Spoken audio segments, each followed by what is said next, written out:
big. It's the way to go. Eat a fig, not a pig. Let your kindness show. If it's your wig or a jig or a swig, do you dig? Big. It's the way to go. It's Big Fat Vegan Radio. When something's fat, there's a lot to show. It's gotta be fat to help the movement grow. Making fat loud chat that won't be flat. It's fat. And here's our show. It's Big Fat Vegan Radio. I've just got that vegan glow, like a drag queen calling Patrick Goudreau. I'm a YouTube vegan cooking up good eating. Veganism makes me glow. It's Big Fat Vegan Radio. Alright, vegans, all together now! When something's fat, there's a lot to show. It's gotta be fat to help the movement grow. Making fat loud chat that won't be flat. It's fat. It's the way to go. It's Big Fat Vegan Radio. Hey everyone, welcome to Big Fat Vegan Radio. We're podcasting from New York City. And San Francisco.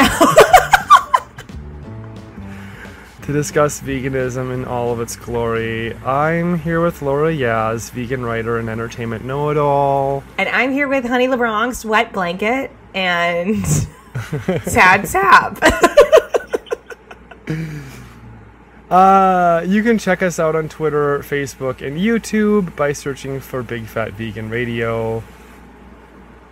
And you can follow along with the show notes at bigfatveganradio.com. Ben, why are you so sad?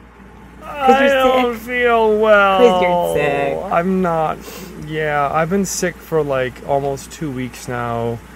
And I didn't even think to like go to the doctor to like have it checked out, but like I've been having tummy trouble, and when your tummy trouble lasts more than a week, go to a doctor and have it figured out, because if you're having like gas and bloating and cramping that's lasting more than a week and it's not female trouble and you're not female, then like something might be going on. So no. Well, I got sometimes our stomachs just act up, though. I will say that because, last summer I was sick with the stomach thing for like 2 weeks, and I had every test run that you could have, and everything came back negative, and eventually I just got better. So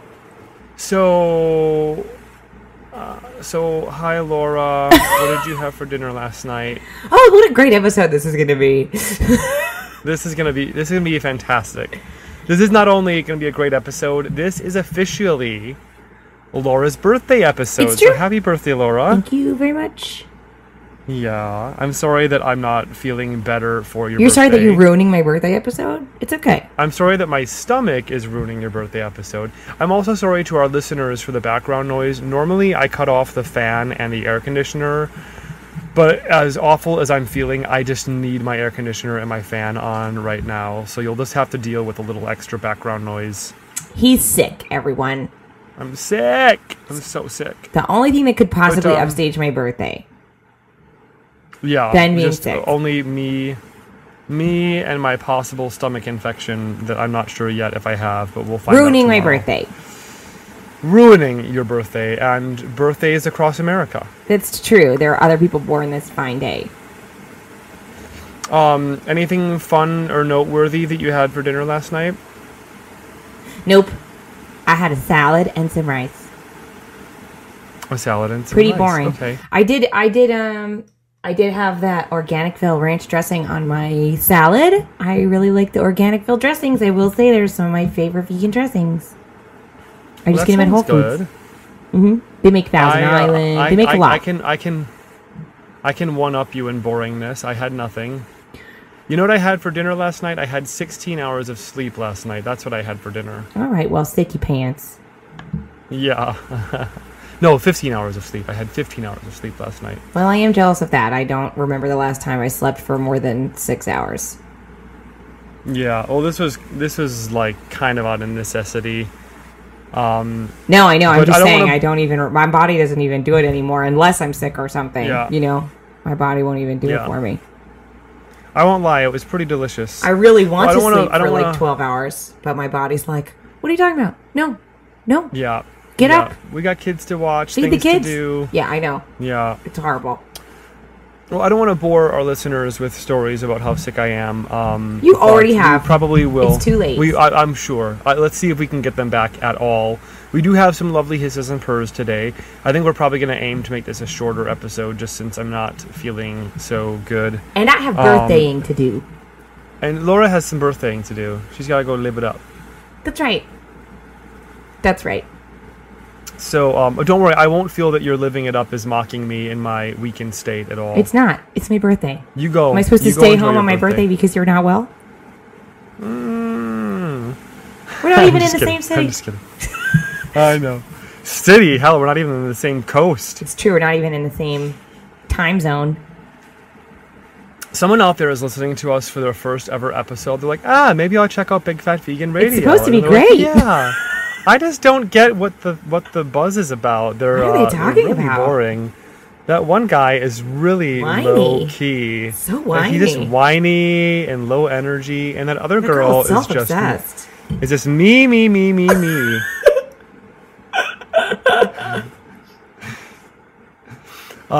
So all right, so let's start this off with a purr, Okay. so that we can Make a sandwich. end with a purr. Yeah, I'm going to start with my purr. Do it. This is a story that's been going around on the interwebs in the last couple of days about the first ever lab-grown burger. I think we've been hearing for a long time about in vitro meat. And it's not like I can say, oh, well, it's finally here. I mean, it's not like commercially available or anything yet. But in London, for the first time ever, they actually cooked and ate a lab-grown burger. Some researchers were taking cells from a cow, and they used those cells to form like muscle tissue, and then they just grew more and more and more of those like strips of muscle until they had enough to like wad it up into a burger patty. Don't get me wrong, as a vegan, I still think this sounds gross because I just don't want to eat muscle tissue of anything. But yeah, they said, you know, it wasn't exactly the same as meat in terms of like the flavor or the consistency. But I mean, hey, this is the first one off the bat.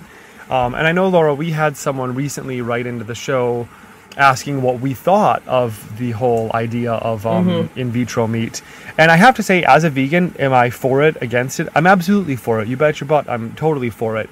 And some reasons for that. I mean, there are people out there who are going to continue to eat meat. There are people out there who want to continue to eat meat but still want to find a healthier way to do it. This is definitely more eco-friendly as it requires 44% less energy to create a pound of beef in a lab. That's the thing I really find appealing. And 99% less land is required, and it causes 96% fewer greenhouse gas emissions. So, I mean, if all meat eaters out there were suddenly to up and switch to in vitro meat as soon as it was available, you know, we really wouldn't have the environmental argument anymore against, you know, eating animals. Which some people say that's a problem because, you know, because it's such an environmental problem, they're like, you know, don't try to improve conditions, just try to like ban it outright. But like realistically speaking, I think we're probably going to achieve in vitro meat far sooner than am I even speaking English properly? Far sooner than. I'm not sure, but it's making sense.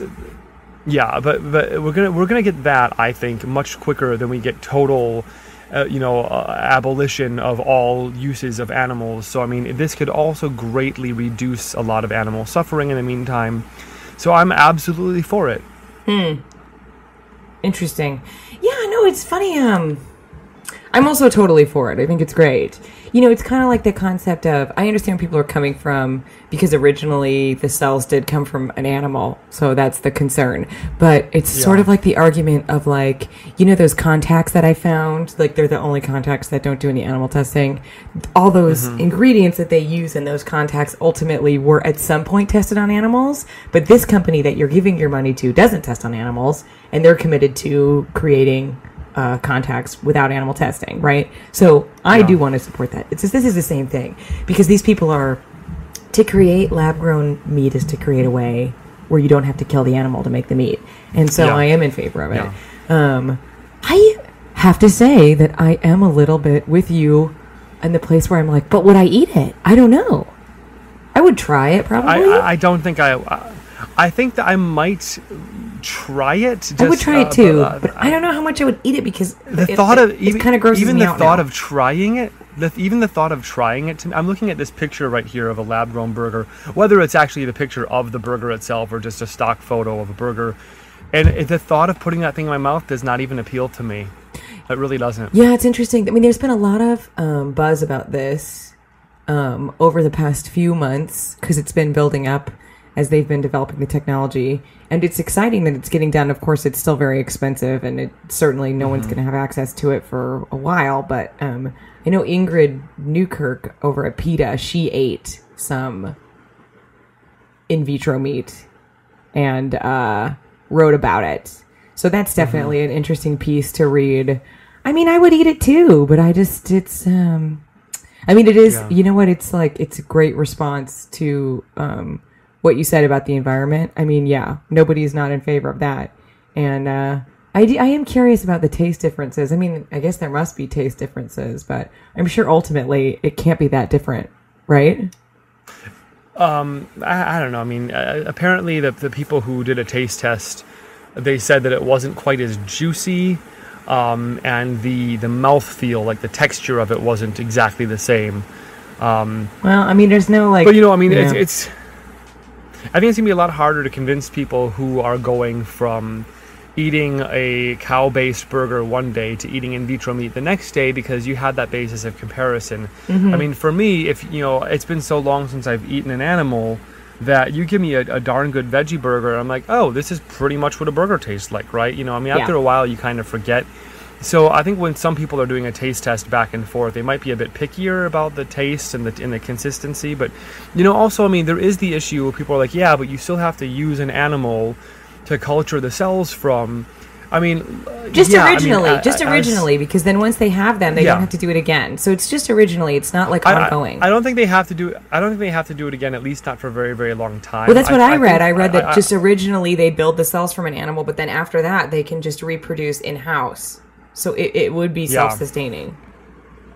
I mean, even then, I mean, that technically, according to my belief system, any use of an animal, I believe, is wrong.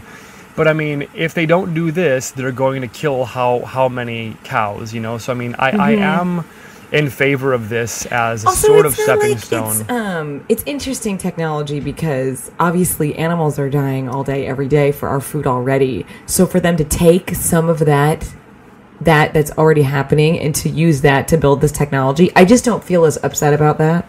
Do you know what I mean? Yeah. I'm with you on it's that not one. Like a unique instance. They're trying to make a change and using something that already exists. And I think it's ultimately headed towards a good goal.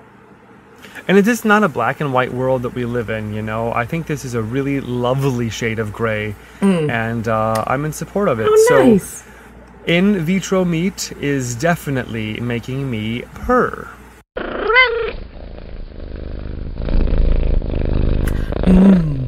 Well, it is exciting.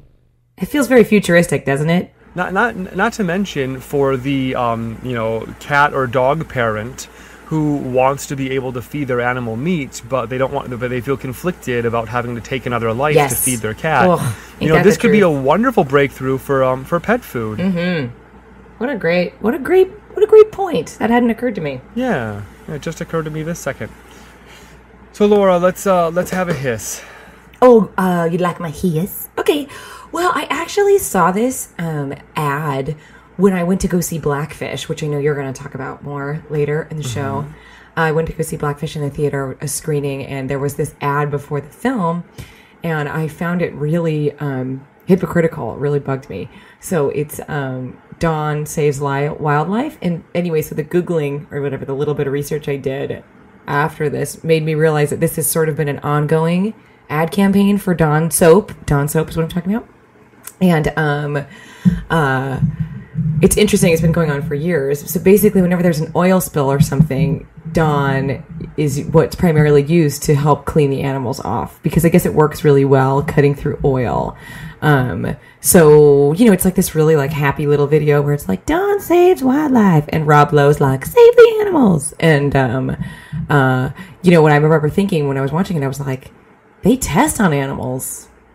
I am sure that Dawn tests on animals. Like, I would never buy Dawn soap because, I believe them to test on animals. And I was like, well, let me just go double check. And, yeah, I mean, just to confirm, Dawn is owned by Procter & Gamble, which are huge animal testers, one of the biggest animal testing companies. And so it's really, like, sort of super annoying, hypocritical, like, ad campaign that they're doing. And, yeah, I just wanted to mention it because it really bugged me. It's, like, really annoying, right? Yeah, I'm reading the article as well. Is that by Doris Lynn? The New York Times or the about.com. I think I'm Facebook friends with her. Yeah, the about.com is helpful, but the New York Times is a really interesting article. It's old. It's from 2009, but yeah, I guess they're creating a new documentary series about Dawn helping oil spill affected wildlife, and I couldn't be more annoyed by it because they test on animals. Yeah. Like it's like that.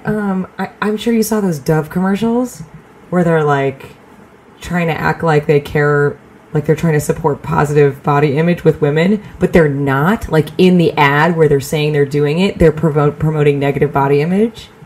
It's insane. How so? I think I'm familiar with that. Did you see the Dove ad where it's like they're doing the sketches? Do you know what I'm talking about? It was totally viral. It was annoying. I don't remember. Well, it's like these women come in and they have to describe themselves to a sketch artist.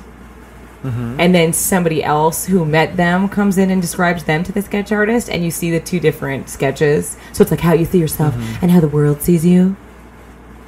Right? So, I mean, I could go on and on. Ultimately, the video, the positive attributes that they say in people are thin, white, fair-skinned. Yeah, I mean, that goes on and on. Also, ultimately, what they're saying is it does matter what you look like. Because they're saying, oh, you look so much better than you think you do, which is a good message. Yeah. I get that, but they're saying that how you look matters nonetheless, which is the problem. Yeah. Because how you look doesn't matter, because it's not important. Yeah. Because what's outside isn't what isn't who you are. You know, how we look isn't important. But they're like, so they just like parade around these Dove people. They just like parades around like, oh, we're so pro body image. And it's like, no, you're not. You're completely full of BS. You're trying to sell me soap that you test on animals. That is complete garbage. And I hate you. So that's how I feel. That's the same thing with this Dawn soap thing. It's like, are you kidding me? You're showing me a happy duck? You have a duck in a cage somewhere. Well, not to scatter this topic too widely, but it's the same thing with like Christine Quinn. You know, Christine Quinn, who's running for mayor of New York City, has a terrible record on animal rights issues. Horrible. And she's killed every meaningful animal protection bill single-handedly. Introduced since, single-handedly. And yet, you know, so what do? Do you fix your record on animal rights issues, or do you have someone throw you a big award ceremony? Like literally the animal rights community was like invited to this big ceremony where she was being awarded for her dedication to the animals. I know.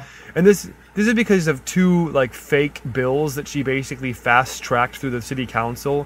One was like an anti-tethering, like you can't tie up your dog for more than, I don't know, 12 3 hours or something like that. It's unenforceable, that chaining law. That's unenforceable. It's an unenforceable law. It's a law that can't be enforced, and it's a law that like there's literally no one is out there actually enforcing this law. And when she was showing pictures of like some dog with like a chain embedded in its neck, that picture of a dog was not even taken from inside of New York City. It was like some dog from somewhere else in the country. Oh my God. So like it's just like, for someone who's got a bad record, you know, what are you going to do? You're going to fix your record or just do some big PR debacle to try to make it look like you're not the bad guy, which is exactly what she did. And it sounds like that's exactly what Dawn is doing here. Like, oh, never mind the fact that we torture animals. hey, look at, we're giving some baths to a whole bunch of animals. I know. And we're in some It's just oil totally spill. hypocritical, so it's super annoying because Yeah. you know that the people seeing that ad think, oh my god, this is so great. Look how great this company is. Look at all this great work they're doing for animals. Well, no wonder they're coming and scrubbing up all these animals so they can take them and put them back in cages where they belong, right? I know.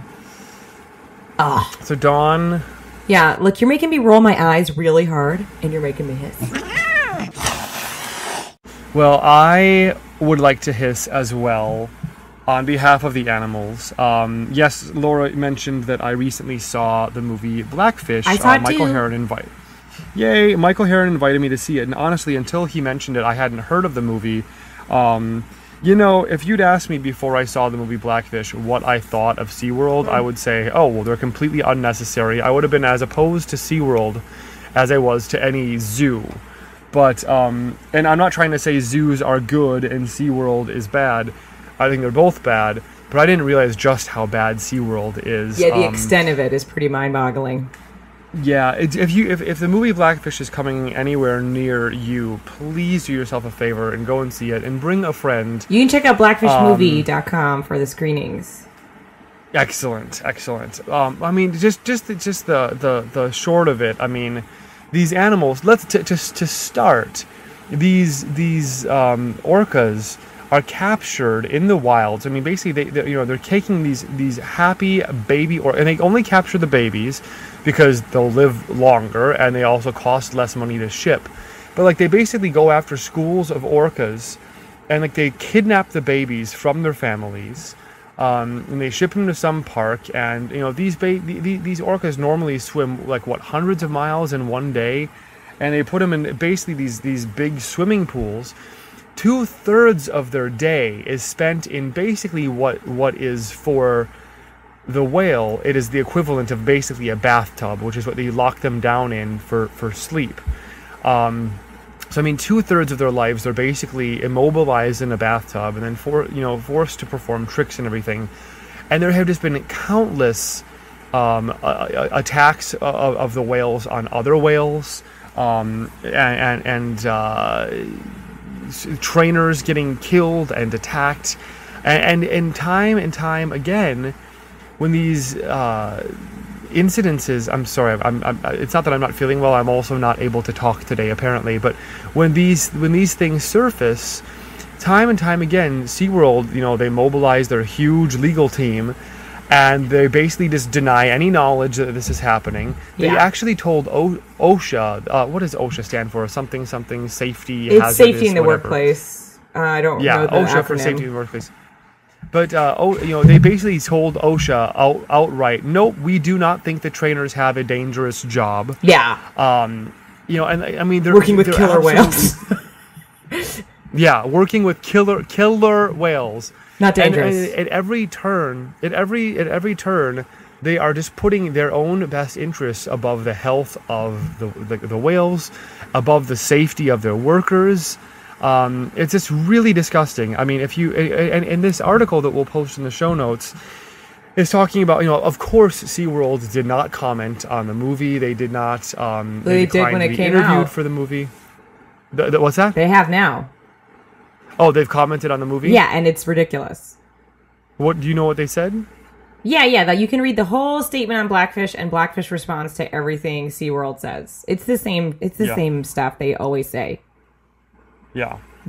But it's the movie's very sad and very interesting, and I feel like I learned a lot about orcas, and I think it's definitely worth seeing. Yeah. So this article that we're going to post in the show notes, also you can just read that, like, basically since this movie came out, other SeaWorld audience members have come forth with like video that they've taken of things that look suspicious while they're at the park. And there was like one, like some whale was like, I can't even think of words today. Stranded. That's the word. Stranded out on the concrete and couldn't get back in the water. He's like laying there flipping around for like 25 minutes. Yeah. And SeaWorld's like, oh yeah, that was a whale just having fun. It's like, no, he's not a whale having fun. He's stranded. He needs to get back into the water. Yeah. For 25 or 30 minutes, not a single trainer came to his rescue. But like other whales were like at the edge of the water, like trying to help him, and they couldn't do anything to help him. It's really, but then they always end all of their statements by saying, the most important thing to us is the safety and well-being of these whales. Well, that's not true, because if that's what was most important, you would stop breeding them, you would stop capturing them in the wild, and you would stop forcing them to do tricks, Yeah, SeaWorld's particularly abhorrent because they're so, they're so dedicated to covering up. It's like, and that's something they talk about in the film again, but which you can see, and all this information's in there. But they talk about how like even the trainers who work for SeaWorld were never made aware of accidents that happened with other trainers and whales because they didn't want the word to spread. And it's something as simple as that. It's like, if I work if I work at a restaurant and there's like a low-hanging beam and another waiter hit their head and had to go to the hospital, they need to tell me about that beam because I should not hit my head there, right? It's as simple as that. Yeah. If there's an accident with a whale, the other trainers should know about it. They should they should see the video. They should learn from it. Instead, it's this big hush-hush behind this black curtain. They are really, really creepy. Yeah. And when I saw this movie, kind of like the main character of the movie Blackfish is Tilikum, this majestic whale that they've had for a million years, and this whale who has killed several times. 6 people? Something like that. And after watching this movie, I'm not up to snuff on SeaWorld issues. I've never been to SeaWorld in my life. I've never had any interest in going to SeaWorld. I honestly don't know who finds that interesting. But, I think I maybe have been to something kind of like SeaWorld when I was a kid, but I don't really remember.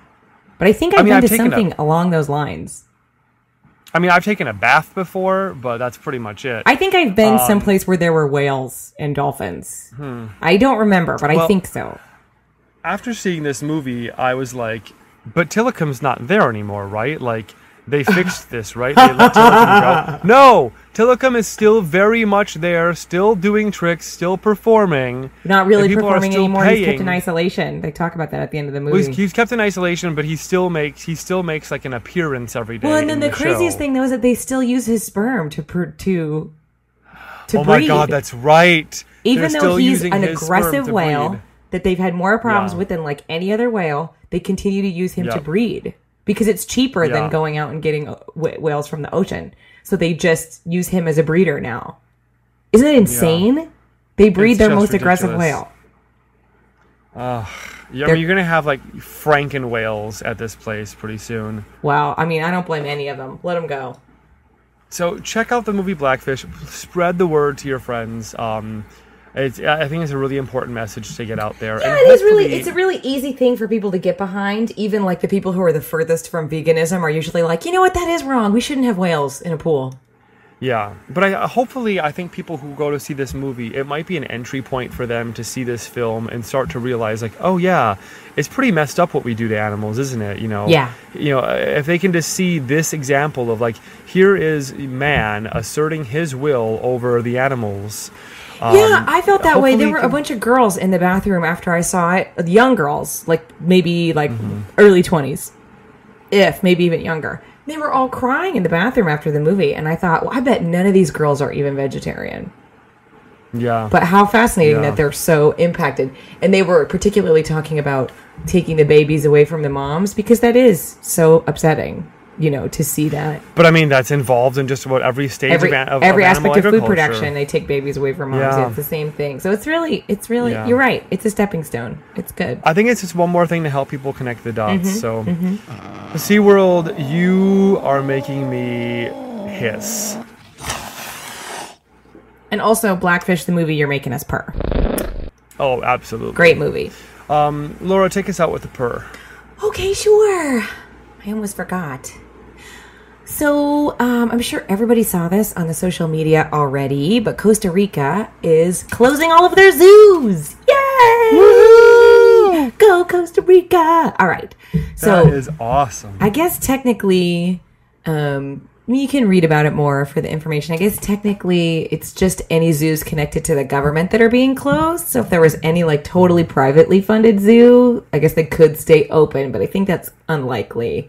So anyway, I just want to read this lovely quote, which obviously isn't totally true because they obviously still have animals for food in Costa Rica, but nonetheless, it's a lovely sentiment. So I'm going to read it. We're going to get rid of cages and reinforce the concept of a botanical park so the biodiversity can be shown and interacted with in a natural manner. We don't want any more captivity, any more caging of animals, unless it's because they're being rescued or saved. Woo-hoo. How magical is that? Oh, that's incredible. What a lovely statement. This isn't the first thing Costa Rica's done that's pretty awesome, right? I feel like... I don't know. They had like a didn't they also have like a no hunting thing recently? Oh, maybe. I am not aware of it. I might be confusing my Latin American countries here, but I feel like Costa Rica also passed some like anti-hunt, like they outlawed hunting almost completely. And there was something else, I think, with their waterways where like they don't allow like pollution of their waterways, or they don't allow like fishing. I don't know. I could be wrong on all this, so I'll stop speculating here. But anyway, it's very exciting, and it's an exciting step that I think the government would come to that realization that zoos are not natural, and they don't want to encourage that type of interaction with nature. I mean, it's really interesting. They say that if you want to interact with the animals, we want to do it in a natural manner. I love that. So anyway, very exciting. Rest of the world, let's get on board. That's beautiful. Costa Rica, you are making us purr. Yes, you are. Arriba. Costa Rica. I feel like I should take a break to apologize just one more time. About how lackluster you are? Yeah. Everyone send Ben some Pedialyte. Oh my god, seriously. Hopefully by the time that everyone hears this, I'll be feeling somewhat better. Update. I am feeling so much better, thank you for asking. Remember me, Ben, with energy? Yeah, this is what I sound like when I'm not feeling sick. I'm feeling a lot better, but the difference is probably because I take so long to edit an episode after we record that, like, seriously, it's been like 5 years since I was not feeling well. So, feeling much better. Yay! Let's move back on with the episode. I now return you to sick-sounding Ben. Please pity him. Are you drinking Pedialyte? It actually would help you. I have not. I have been drinking apple juice, but I should get some Pedialyte. You're right about that.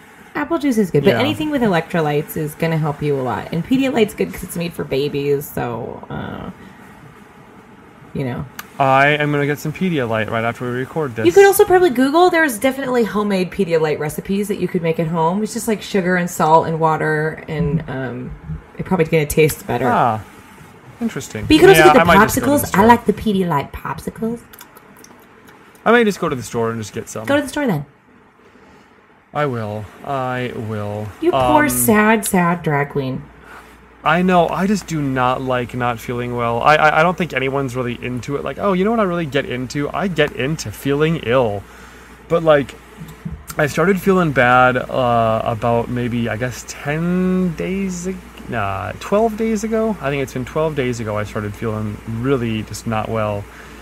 And, if you start having stomach pain and stomach problems, and I won't go into detail, and it lasts like more than a week, like, go get it checked out, because it's just, that is not supposed to be happening. So hopefully by the time this airs, I will at least know what this is, and I'll be taking something for it. So I really look forward to that. Or hopefully, I just really look forward to having my health back. It maybe will just pass. That's what I've been thinking, and it's starting to seem like it's the kind of thing that is not going to get better on its own. No, I know, the only reason I'm saying is because I had the same thing happen to me last summer, where I was incredibly sick for like over 2 weeks, and I was like, something's wrong with me. But it did eventually pass.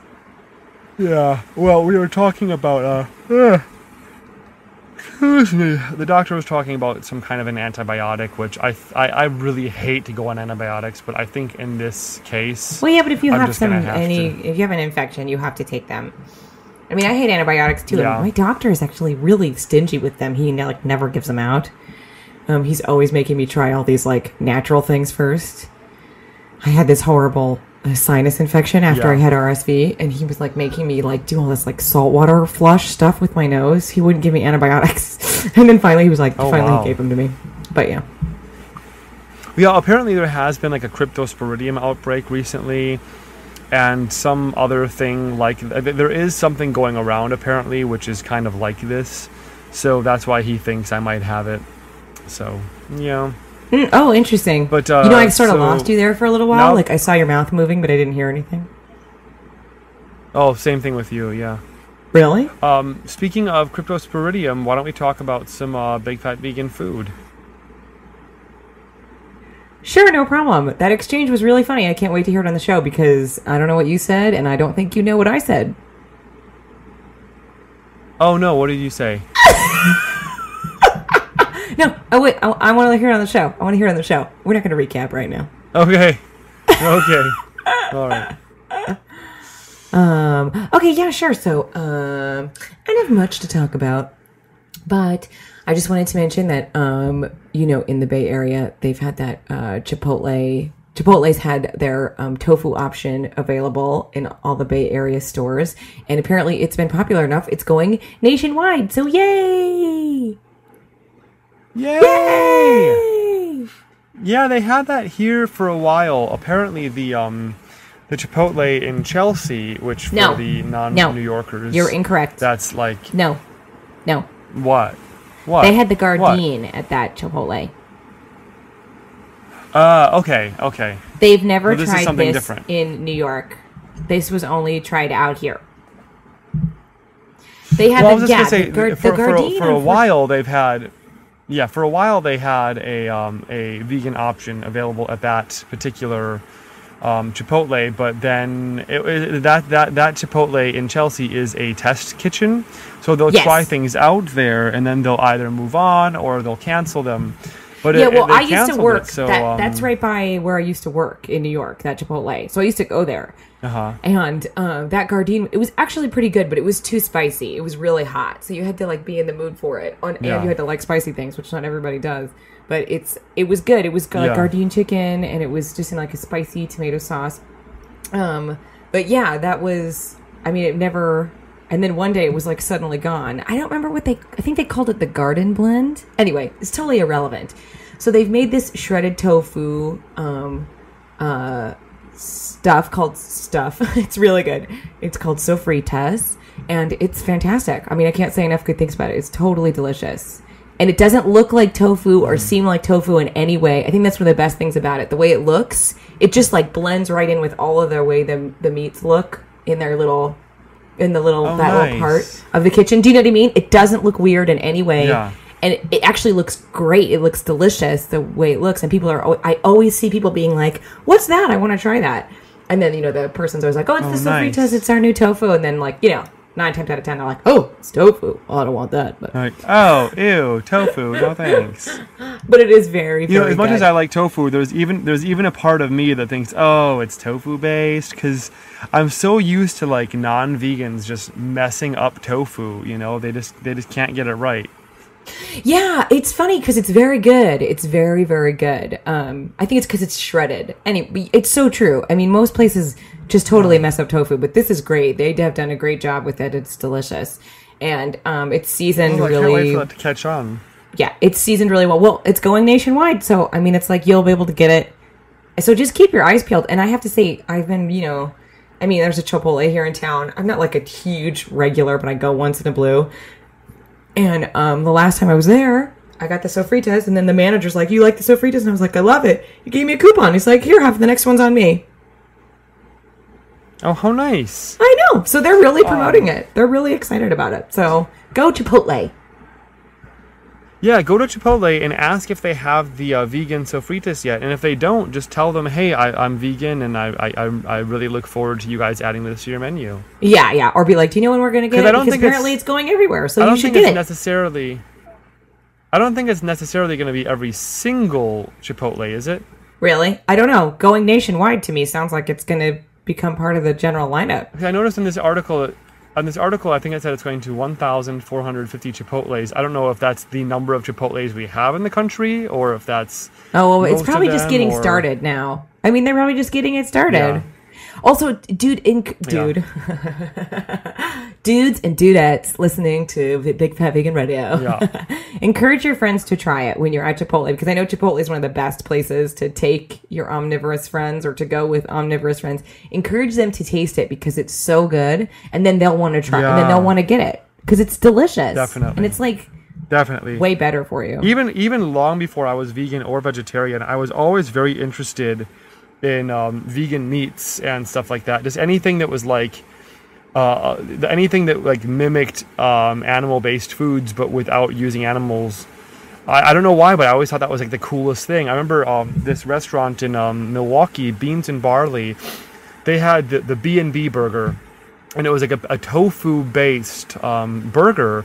And of course I had it with like mayonnaise and cheddar cheese on it, but it was my favorite thing. It was the only thing I would get there was their tofu burger because it was so good. Yeah, it's funny. I have that relationship with vegan cheese and non-dairy milk because I'm so allergic to dairy.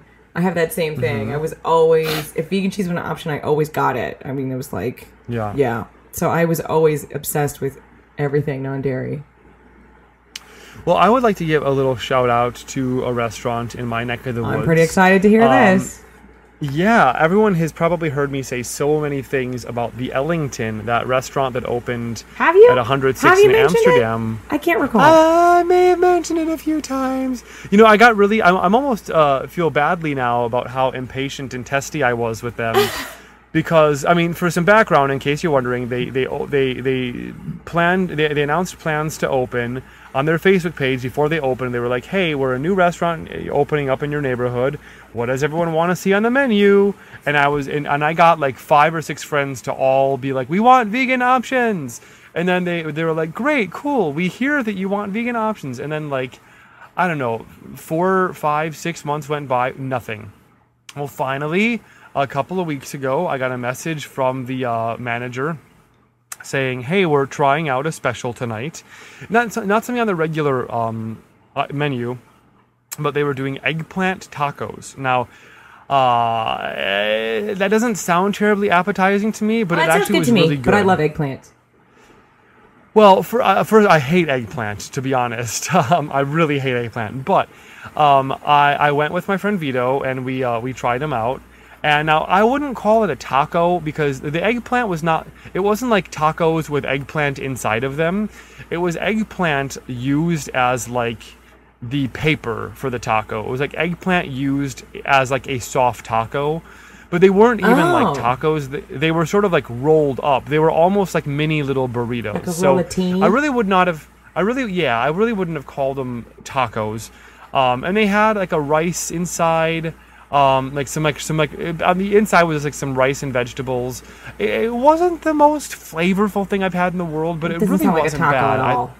Tacos Yeah, are it really word. wasn't a taco, but yeah, it really wasn't a taco. But you know, I have to say it wasn't bad. And you know, the whole time that I've been telling them like add vegan options. In the back of my head, I've been thinking, oh, we'll add, make some seitan and then, do this, that, and the other with seitan, or make some vegan pancakes or whatever. But what I like is that rather than saying, all right, just tell us what to make, they're like, no, we're a restaurant. We're going to come up with our own plant-based options. And they came up with something creative that's different that I've never had before. I've never had anything like this anywhere else. So and they messaged me again just to see how I liked it, and just and to say, well, give us your email address, because when we come up with other things, we want to be able to keep you posted. Aww. So I have to give a big shout out to the Ellington, because they finally did it. They added at least one little vegan option, and maybe it was only on their specials page. Maybe it's not a regular option yet, but it just goes to show, if you really reach out to your local restaurants, they will listen. If you really complain enough. If you go out and get a podcast and you order your listeners to leave crank phone calls to this restaurant demanding vegan options, or face certain death as punishment, they will add a thing or two. It's exciting. I'm glad they finally did it. It's pretty hilarious after all your bitching. Yeah. Well, I mean, after all my bitching, I have to say something at this point. I know, you have to give them props. So we are getting close to winding down. We've got some listener mail here. And then, Laura, do you want to tell them how they can reach us? Do you think this is the worst episode ever? I do think it's the worst episode we've ever done. I think so. I'm pretty confident of that. For the record, you guys, Laura did try to spare you this episode. I tried so hard. I kept telling him we would record when he felt better. If you're not feeling well, we just don't have to do an episode. We can just skip it. And Lord knows we've done a million episodes recently. Like we're definitely doing a lot more content than you're used to. But I was just like, no, we're doing it. I kept telling him. I was like, if you don't feel well, we'll cancel. We just reschedule. And I of course, I'll edit this out in the very beginning. But the second that we started the recording, I was like, I don't feel too good, and I had to run to the bathroom again. So yeah, I know. Seriously, up to like microphones on and recording, I was like, we don't have to do this right now. Self-care. We're doing it. But we're doing it. And I'm sorry about it. Yeah, I'm sorry you ever had to listen to any of this. Well, but send us your money, please. Okay. So we're just going to bang out. We actually didn't have a ton of questions this month. So, be sure to send us our questions. We love tackling listener questions. It's a big part of what we do. So send us your questions. And here's how. You can just go to bigfatveganradio.com and click on contact us, and it has all the ways listed there. But you can call us at 315-VEGAN-01. That's 315-834-2601. You can email us. Oh, I'm sorry. Are you pointing at me? I was thinking that maybe you could start to talk. Or you can email us at bigfatveganradio@gmail.com. Who's feeling great? You could tweet us at Big Fat Vegans, and you can YouTube us at youtube.com/BigFatVeganRadio. And you can find us on Facebook as Big Fat Vegan Radio. There you go. So, Laura, do you want to read this first message we got on Facebook from Maggie? Yeah, this is from Big Fat Vegan member Maggie. She just left us this comment on our Facebook. This is from Big Fat Vegan Maggie. Hi, Maggie. Hi, Maggie. I'm actually just going to check really quick to see if anybody else left us a question. Nope, no more questions. Okay. So Maggie just said, what are your favorite documentaries about food and/or the plight of animals? I need to watch something to stay fresh, preferably something available on Netflix, Hulu, or Amazon, online, etc. Would love a recommendation. I've seen Vegucated, Food Inc., Forks Over Knives, and Fat, Sick, and Nearly Dead. You guys are the bomb diggity, by the way. You're the bomb diggity, Maggie. Aww. You're the bomb diggity. Thank you. Documentary. I have been hearing so much about documentaries lately, and I've been meaning to watch a lot of them, and I just haven't. I don't really watch a whole heck of a lot of movies. I can say, of all the things that you've got listed here that you have watched, I definitely think if you haven't watched Earthlings is the one to watch. Yeah. It's pretty heavy, though. You can actually watch Earthlings on YouTube. Yeah, that's how I know you want to watch it. something online. Yeah, just search for it. Just do a YouTube search for it. It's very easy to find. I won't lie, Maggie. Earthlings is really difficult to watch, but honestly, Good Lord. If you're only gonna watch one, Earthlings is the only one you will ever need to watch. It also covers the animal rights from all angles. If you watch Earthlings, also I think on the way I watched Earthlings on YouTube, it's like broken up into 10-minute segments. Yeah, which is definitely an easier pill to swallow. That's how I did it. I just watched one clip a day for like 10 days. Yeah, or you could do it even slower than that if you wanted to. Yeah, it's really not easy to watch. I mean, you're going to see some stuff that you Horrifying. wish you could forget. It's like some But of the you know worst what? images I've ever seen is in that movie. Actually, Red and I talk about it quite a bit on the most recent episode of Red Radio. We talk about Earthlings quite a bit because I talk briefly about the filmmaker's new film. So anyway, it's not an easy watch. But I have to say, you named all my favorites, all the ones I would recommend to people. I mean, Vegucated is my big recommend. I also really like Fat, Sick, and Nearly Dead. I just find it really inspiring. So I'm not sure what else I would recommend food-wise. There's some books I would recommend, but that's different. That's not the same as watching stuff online, is it? Nope. I feel weird recommending something that I myself have not seen, but I've also heard a lot about Peaceable Kingdom. Have you seen that, Laura? Nope. Peaceable Kingdom. I don't know. I'm sorry that I'm recommending something that I have not seen, but I hear about it a lot from our hen house. They talk a lot about this documentary. So I would say check out Peaceable Kingdom. And we will it's too. one that I've wanted to. Yeah, it's one that I've wanted to see check it out for a long time. Maybe you can let us know if it's any good, documentary. I think there's also a documentary about the Animal Liberation Front called Behind the Mask. It's a 2006 documentary called Behind the Mask, or ALF Behind the Mask, which will basically tell you a lot about the lives of people who risk everything to save animals. So that could also be something that's very inspiring to watch. Oh, yeah. Great. Yeah. All right, well. So those are two that I'd recommend. Also, I'm sorry we don't have more. Maggie, but, you let us what? know if you As find anything. All right? Another update. Just tonight, as I was editing this episode, I actually finally watched the film Bold Native. I didn't realize it's not a documentary. It's actually like a movie about the Animal Liberation Front. I don't know how much I can really explain it or go into it, because A, I'm not a good reviewer, B, I have a terrible short-term memory, and C, it kind of like weaves in and out of like using some documentary style stuff but weaving it into an actual movie.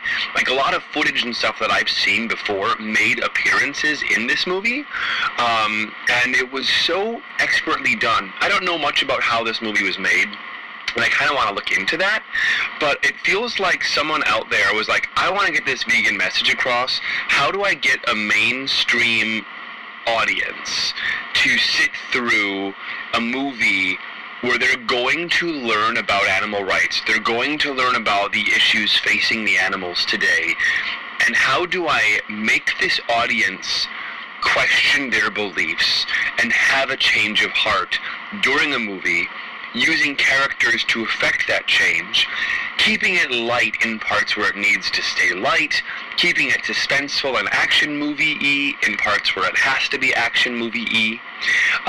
This film, Bold Native, did an excellent job of that. So you can actually just watch it online. I think if you just go to boldnative.com, yep, I just had to double check it. Boldnative.com. You can just watch the movie right there on their website. So do that. Enjoy it.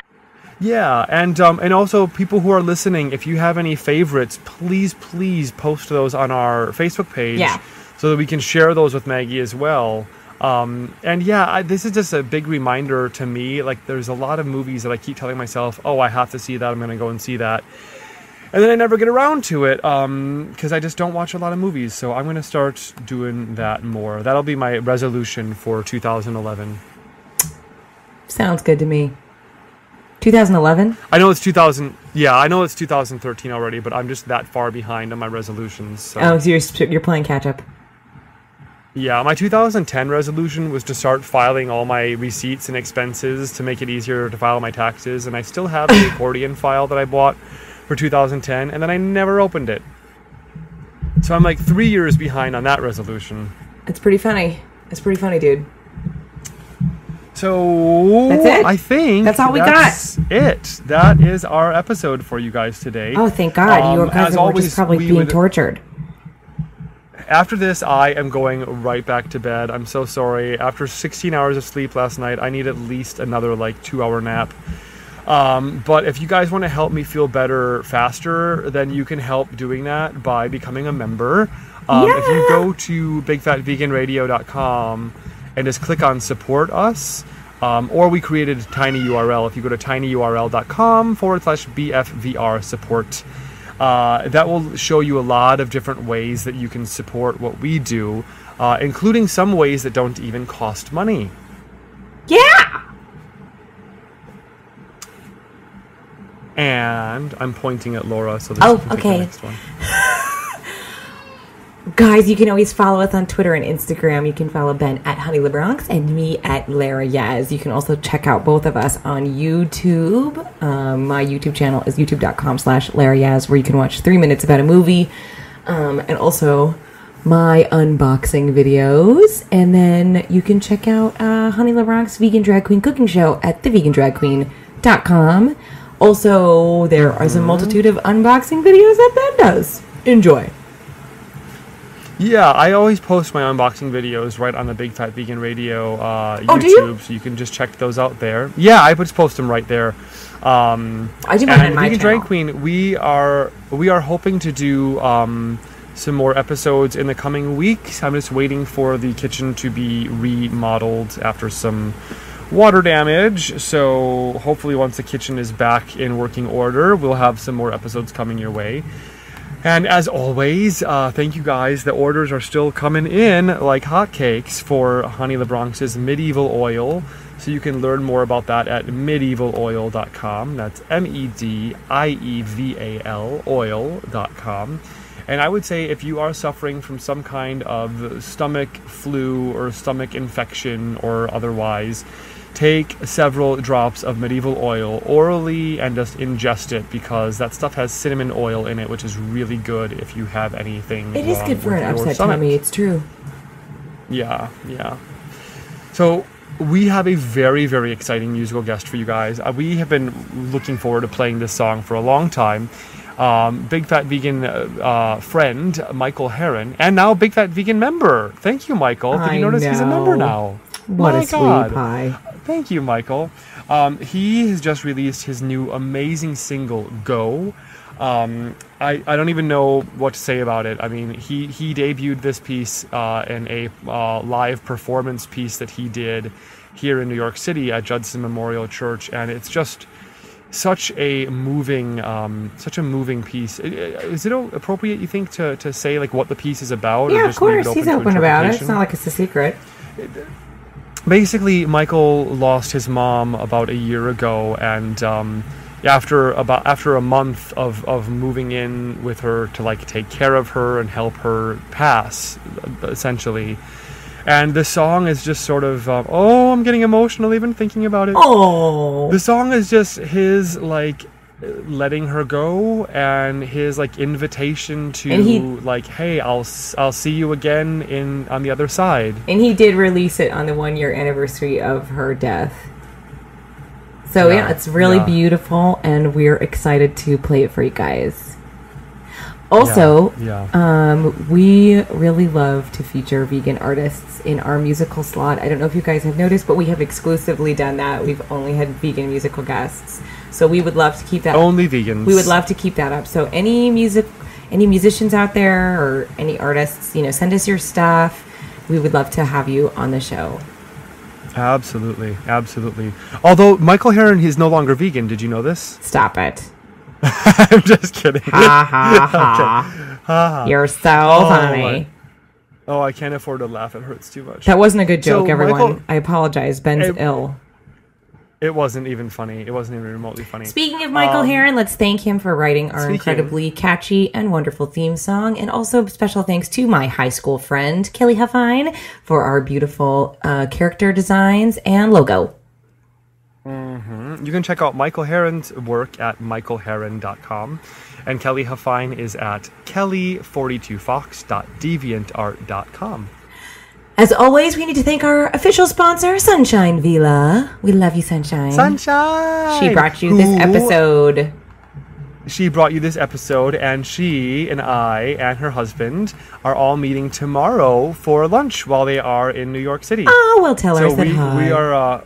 We're all meeting up at Peace Food Cafe tomorrow. I'm so excited. I get to meet Sunshine. Tell her I said hi. Hi, Sunshine. I will. So that is all we have for today for Big Fat Vegan Radio. Please subscribe to us through iTunes or your podcatcher of choice. It's extra helpful if you can give us an awesome rating and a glowing review.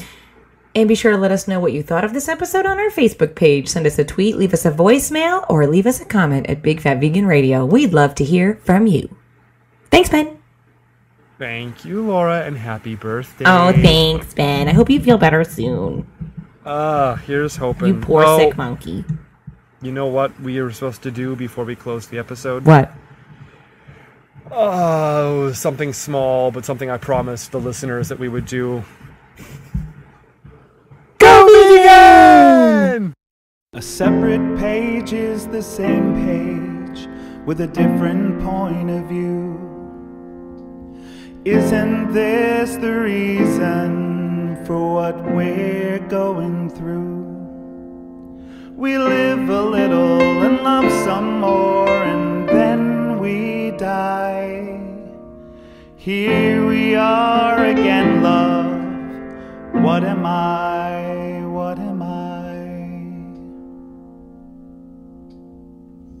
Summer into autumn. Well, you know how that goes. In between we find a dream and find out letting go. The seasons that enclose us and the seasons outside those, they remain a mystery in spite of what we know, in spite of what we think we know. Go wrap yourself in ether, sage and smoke. Go, you'll soar above the magpies and the oak.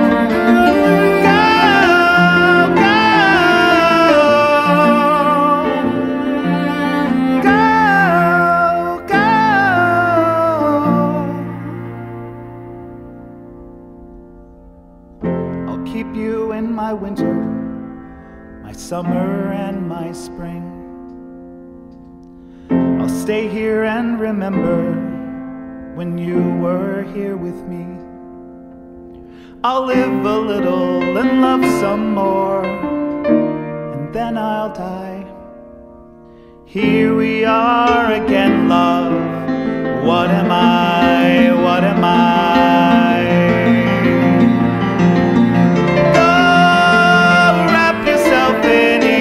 Sage and smoke. Go, you soar above the magpies and the oak. Go, go,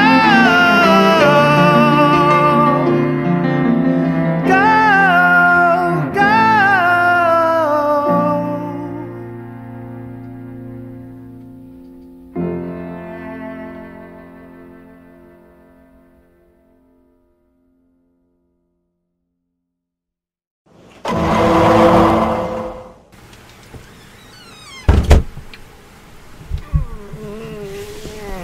Okay. All right, I'm back. Oh my god. You still there? What's the matter? I'm looking at this shark on the N train thing. Shark on the N train? Yeah, there was a dead shark on the subway. On the train or the track? On the train, in a car. It's like a baby shark. What? Yeah, there's a dead baby shark on the train. Oh my god. Anyway, this guy like posed it with shit and took its picture.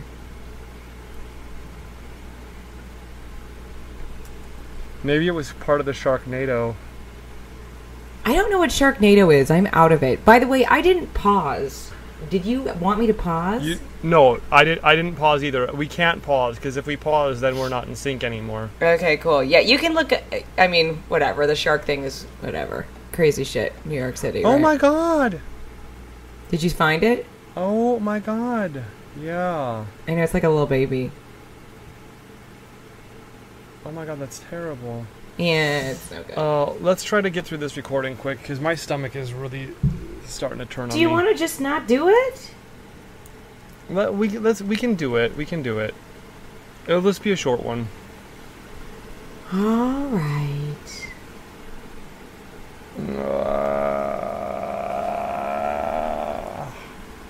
I mean, honey, you can't even talk.